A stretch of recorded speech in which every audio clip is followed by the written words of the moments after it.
Buenos días, hermanos, que el Señor nos bendiga a todos en esta mañana. Damos gracias al Señor que nos permite estar nuevamente en su casa en este domingo, primer domingo del mes de noviembre, y agradecemos al Señor ese privilegio, ¿verdad?, de estar aquí nuevamente después de la pausa forzada, ¿verdad?, que tuvimos debido a la pandemia que aún todavía nuestro país y el mundo está viviendo. Pero damos gracias al Señor que este día podemos estar aquí nuevamente reunidos presencialmente, ¿verdad? Algunos hermanos también nos están sintonizando, nos están viendo a través de los medios, ¿verdad? Y no solamente aquí en el país, sino que también en el exterior. Así que en esta mañana, desde aquí, le enviamos un saludo también a los hermanos que nos están viendo a través de las redes sociales, ¿verdad? Están en los diferentes países desde donde lo están haciendo, ¿verdad? Que el Señor los bendiga también a ellos grandemente y nos bendiga a todos los que hoy estamos aquí reunidos en nuestra Iglesia Bautista Filadelfia. Bien, hermanos, en esta mañana pues queremos hablar de la palabra del Señor, y ahí en la primera carta del apóstol Pedro, ¿verdad?, vemos esta palabra que Pedro escribe, ¿verdad?, a los hermanos que se habían convertido al Señor siendo judíos, ¿verdad? Y vemos pues entonces, los creyentes son llamados a testificar acerca de nuestra esperanza en Cristo y sus promesas. Por eso siempre debemos de estar preparados nosotros, porque estamos llamados a testificar acerca de nuestra esperanza en Cristo y en las promesas que el Señor nos ha dado a cada uno de nosotros. Y esta carta entonces, como decimos, el apóstol Pedro la escribe, ¿verdad? Y pues vemos que Pedro, ¿verdad?, del latín Petrus, del griego Petros, significa roca. El Señor le puso así, ¿verdad?, este nombre a Pedro, originario de Betsaida, hermano de Andrés, y su padre se llamaba Jonás. Creo que ahí está, ¿verdad?, en la presentación. Ahí vemos pues que también, creo que en la siguiente está un mapa, y ahí podemos localizar Betsaida, ¿verdad?, que está a la orilla del lago. Y pues Pedro, todos sabemos el oficio, ¿verdad?, pescador. Y pues su hermano Andrés también, ¿verdad?, con su padre Jonás. Pedro posiblemente haya sido discípulo de Juan el Bautista, ¿verdad?, y era de los 3 amigos íntimos del Señor.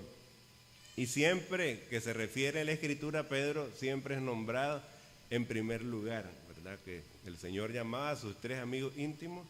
Pedro siempre es nombrado en primer lugar. Esos 3 con el que el Señor siempre lo llevó a la transfiguración, cuando fue a orar, ¿verdad?, siempre Pedro iba ahí, ¿verdad? Jesús discernió de inmediato la naturaleza de Simón, que era su nombre original, ¿verdad?, la naturaleza de Simón, y cambió inmediatamente su nombre por el de Cefas, ¿verdad?, que en arameo significa Pedro.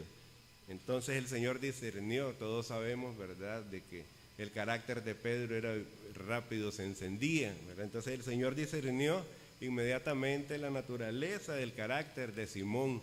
Ya no te llamará Simón, ahora te llamará Pedro, le dice el Señor. Entonces, en esta doctrina de esta carta que Pedro escribe, la doctrina de esta carta es armónica con las epístolas del apóstol Pablo, ¿verdad? Tienen armonía. La doctrina que hay en el escrito que hace Pablo, las 13 cartas de Pablo, con las palabras o la carta que escribe el apóstol Pedro. Entonces tienen mucha armonía, ¿verdad? Y con una insistencia en particular en la gracia de Dios, ¿verdad? Insiste Pedro en enfatizar la gracia de Dios hacia con la humanidad y la gloriosa esperanza en la parusia, que es la segunda venida de Cristo. La gloriosa esperanza que nosotros los cristianos tenemos en la segunda venida del Señor. Y entonces a eso se refiere pues esto que leímos. Podemos ver el verso 14 y 15. Mas también si alguna cosa padecéis por causa de la justicia, bienaventurados sois. Por tanto, no os amedrentéis por temor de ellos, ni os conturbéis, sino santificad a Dios el Señor en vuestros corazones, y estad siempre preparados para presentar defensa con mansedumbre y reverencia ante todo el que os demande razón de la esperanza que hay en vosotros. Por eso el título en esta mañana está siempre preparados. Estemos siempre preparados, ¿para qué? Para dar razón de la esperanza que hay en nosotros, ¿verdad? ¿Cuál es la esperanza que tenemos nosotros? Las promesas que el Señor nos ha dado, ¿verdad? En su palabra nosotros podemos ver y encontrar las promesas que el Señor nos da a cada uno de sus hijos. Entonces, hermanos, esas son, ¿verdad?, las promesas, la esperanza que nosotros tenemos. Nosotros debemos de estar siempre preparados para dar razón de ella, de la esperanza que nosotros tenemos. Las Escrituras son la fuente de nuestra esperanza. Romanos 15:4 nos dice: porque las cosas que se escribieron antes para nuestra enseñanza se escribieron, a fin de que por la paciencia y la consolación de la Escritura tengamos esperanza, ¿verdad? Entonces las Escrituras son la fuente de nuestra esperanza. En el mes de septiembre nosotros celebramos, ¿verdad?, el aniversario de la traducción de la Biblia al castellano. El mes de octubre se celebró la Reforma Protestante, ¿verdad? Y entonces, pues, todo esto, ¿verdad?, poder haber traducido la Biblia a nuestro idioma es un gran logro, que nosotros hayamos podido tener la Biblia y la podamos comprender.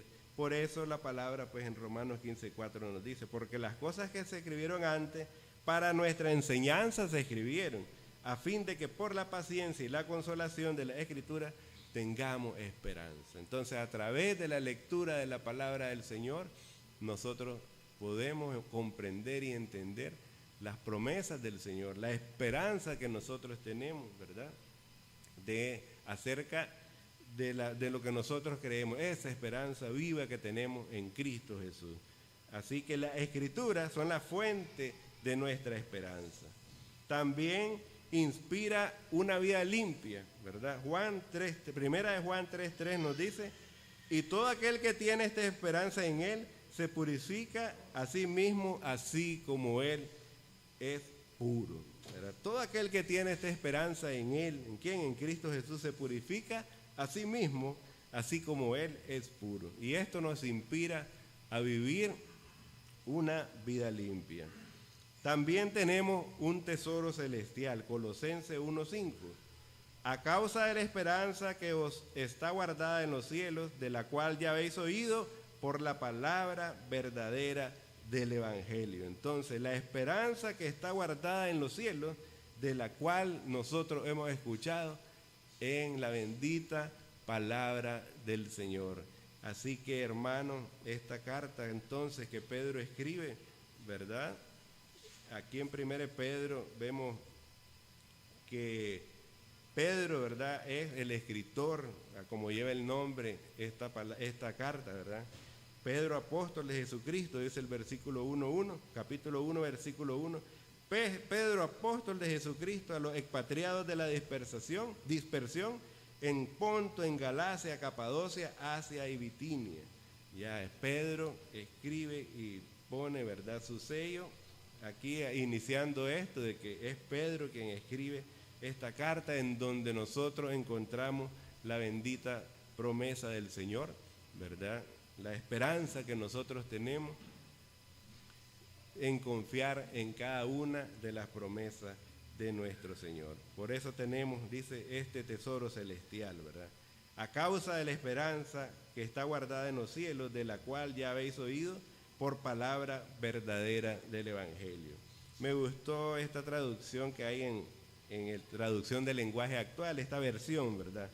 Ustedes se comportan así porque desde que oyeron el mensaje verdadero de la buena noticia, saben bien lo que Dios tiene guardado en el cielo, ¿verdad? Esta versión de la traducción lenguaje actual es hermosa, ¿verdad? Nosotros tenemos un tesoro, nosotros tenemos una esperanza, ¿verdad?, en las promesas que el Señor nos ha dado a través de la palabra, ¿verdad? Por eso dice: ustedes se comportan así porque desde que oyeron el mensaje verdadero de la buena noticia, saben bien lo que Dios les tiene guardado en el cielo.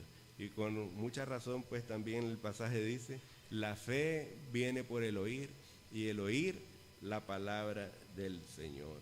Ustedes se comportan así porque desde que oyeron el mensaje verdadero de la buena noticia, saben bien lo que Dios les tiene guardado en el cielo. Y es por eso entonces que Pedro escribe estas palabras, ¿verdad? Esta carta a estos hermanos y les dice entonces, ¿verdad? Para presentar defensa con mansedumbre y reverencia ante todo el que os demande razón de la esperanza que hay en vosotros. Nosotros tenemos que estar preparados para dar razón de la esperanza que nosotros tenemos, ¿verdad? La esperanza y la confianza, la fe que tenemos en lo que el Señor nos ha prometido, ¿verdad? Tenemos que estar siempre preparados para predicar la palabra del Señor, siempre dar razón de la esperanza que nosotros tenemos en Cristo Jesús. Así que hermanos, en esta mañana pues le damos la honra y la gloria al Señor, que nos permite regresar nuevamente a su iglesia, que podemos en esta mañana leer la palabra del Señor, ¿verdad? Y poder reflexionar sobre ella, sobre las promesas, ¿verdad? Sobre lo que en ella encontramos nosotros. Hace casi un año estaba también escuchando algunas reflexiones de varios teólogos y me gustó algunas cosas. Yo tomaba notas, ¿verdad? Cuando todavía estábamos allá en cuarentena, estaba viendo algunas notas que tomé era un conversatorio entre varios teólogos, ¿verdad? Y habían cosas importantes que yo tomé, ¿verdad? Habla siempre acerca de la esperanza, de la fe que nosotros tenemos que tener en el Señor. Y ellos hablaban de cómo estaba en ese momento la iglesia, ¿verdad? Que no habían cultos presenciales, sino que estábamos en casa. Dice, regresamos a los tiempos de la iglesia primitiva, donde las iglesias se reunían en las casas, ¿verdad? En la casa de fulano, decía la escritura, ¿verdad? Donde se reúne la iglesia en la casa, ¿verdad? Entonces decían ellos, las partículas más pequeñas son más poderosas que las grandes, ¿verdad? Entonces, los hogares, ¿verdad? El culto familiar, ¿verdad? Eso, de reunirnos en el hogar, ¿verdad? Y de fomentar la palabra y hablar de la esperanza. Por eso decía, las partículas más pequeñas son más poderosas que las grandes. Entonces, es importante que nosotros también en nuestros hogares compartamos la palabra del Señor, porque ellos decían, en este momento de repente se acabaron los cultos en las iglesias y mucha gente se quedó y dijo, ¿qué hacemos? No sabemos qué hacer y de qué forma nos vamos a alimentar y de qué forma. Pero la iglesia también tiene que reunirse en el hogar, tiene que tener el momento de oración, el momento de la palabra del Señor, ¿verdad? Entonces, eso ellos reflexionaban acerca de esto, ¿verdad? También decía, hay que enseñarles a enseñar la Biblia, ¿verdad? Eso es lo que la iglesia también necesita, enseñarle a los hermanos, enseñarle a enseñar la Biblia. Jesús pasó más de 9,000 horas con sus discípulos y reflexionaba a ellos. Uno le salió malo, ¿verdad? Todos sabemos de Judas, ¿verdad? Los otros siguieron cometiendo errores, muchos errores. Y tenemos entonces nosotros, la iglesia tiene que hacer discípulos y no solamente miembros, ¿verdad? La iglesia tiene la tarea de hacer discípulos y no solamente miembros de la iglesia. Ese es el trabajo de la iglesia, ¿verdad? Hacer discípulos y no solamente miembros de la iglesia, ¿verdad?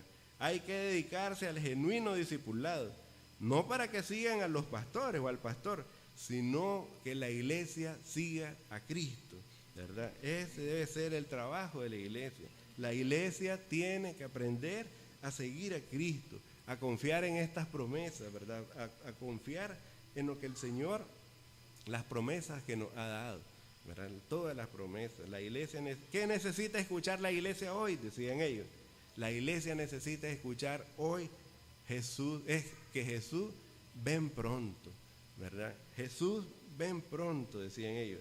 Una iglesia que confía en el amor de Dios, ¿verdad? Eso debe ser la iglesia, una iglesia que confía en el amor de Dios, que sirva al mundo, no pelearse con el mundo, ¿verdad? Tampoco hacerse al mundo, sino que la iglesia salga a transformar al mundo a través de la buena noticia, ¿verdad? A través de las buenas nuevas que nosotros conocemos. Por eso dice en Apocalipsis, dichosos ustedes, ¿verdad? Dichosos los que leen, dichosos, felices, bienaventurados, porque nosotros hemos podido entender esta buena noticia. Nosotros podemos entender esta esperanza, ¿verdad? Que no todo el mundo la conoce. Así que, hermanos, nosotros debemos de estar siempre, siempre preparados para hablar de la buena noticia del Señor, para dar razón de la esperanza que nosotros tenemos, ¿verdad? Que es una esperanza bendita, ¿verdad? Confiamos en todas las promesas del Señor, en que el Señor vendrá por su iglesia, ¿verdad? El Señor levantará su pueblo, que el Señor está con su pueblo, el Señor está con nosotros, está aquí en esta mañana en la Iglesia Bautista Filadelfia, está allá en los hogares de los hermanos que están enfermos, que quisieran quizás estar aquí, o que están muy enfermos y están postrados, ¿verdad? Pero el Señor está ahí, el Señor está con ustedes, el Señor está con todos nosotros, está en el extranjero, desde donde nos están viendo, ¿verdad? También está con cada uno, ¿verdad? Que invoca el nombre del Señor y confía en sus promesas y creyendo, ¿verdad? Como dice la palabra del Señor, ¿verdad? Que el Señor siempre está con nosotros. Contigo estaré yo en la angustia, dice el Señor, ahí en el Salmo 91, ¿verdad? Y nosotros confiamos en esas benditas promesas que el Señor nos ha dado, que el Señor va a estar con nosotros, aunque estemos pasando tribulación, aunque estemos pasando angustia, ¿verdad? Entonces, hermanos, quiera el Señor, pues, que esta iglesia siempre siga predicando esas buenas nuevas, siempre siga haciendo el trabajo evangelístico, el trabajo misionero de llegar a aquellos que aún no conocen al Señor. Así que en esta mañana, hermanos, damos gracias al Señor por sus promesas, ¿verdad? Porque son fieles y verdaderas y porque Él ha prometido estar con nosotros todos los días hasta el fin del mundo. Que el Señor nos bendiga a todos en esta mañana, hermanos. Amén.